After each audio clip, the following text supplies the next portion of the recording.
Self-compassion is a term coined by researcher and psychologist Kristin Neff to describe extending to yourself the compassion you'd feel for a good friend or someone you love.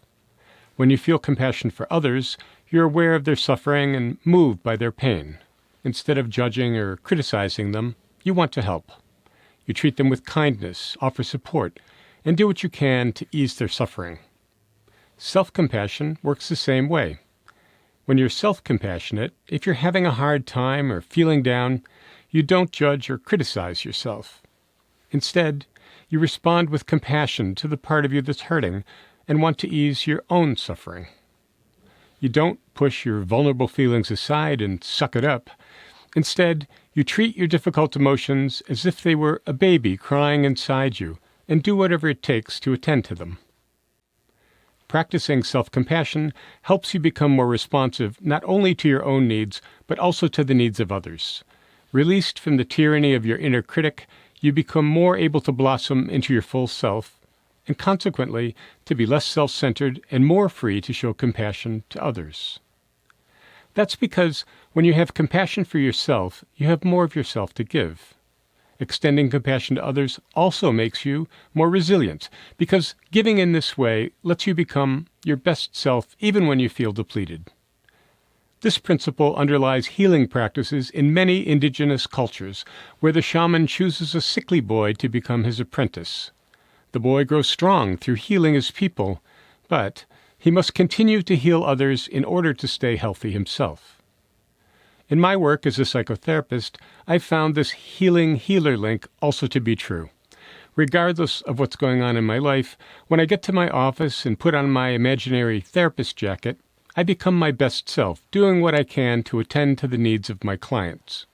Because I've been that best self all day, by evening, my own troubles have become smaller and more manageable. And the next morning, I wake up a little more emotionally adaptable, not only for my clients, but also for myself. The following practice is one I've adapted from the self-compassion break exercise that Kristin Neff teaches.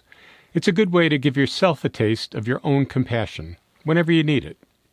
You can take a self-compassion break anytime you feel unsettled, whenever you have a problem that's unresolved, or simply as a way to experience your own compassion. It only takes a few minutes, and I think you'll find that the self-compassion break is exactly the right medicine in stressful times. To do the practice, 1. Close your eyes. Recall a difficult or stressful situation in your life.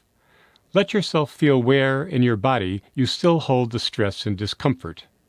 Pay particular attention to your throat, your chest, and your stomach. 2. Find the place in your body that the hurt lives in and put your hands on it. Sense into the hurting part. Experiment with moving your hands until they find the area that hurts.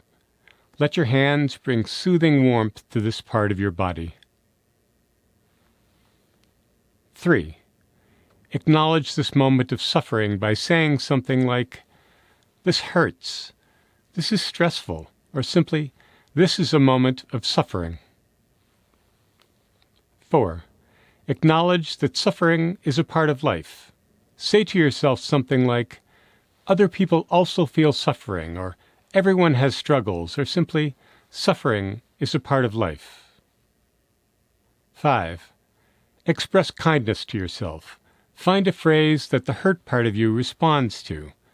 Phrases such as, "I forgive you," "I love you," "I accept you," and "I appreciate you" are some examples, but each hurt part has its own special need.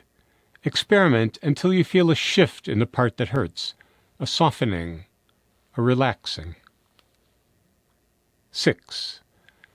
Let yourself feel the warmth of your touch and the compassion coming from your heart. Take time to let the hurt part absorb this warmth and self-compassion. Then, when you're ready, open your eyes. I hope you'll find this exercise as helpful as I and many of my clients have. Thanks for watching, and I'll see you in the next video.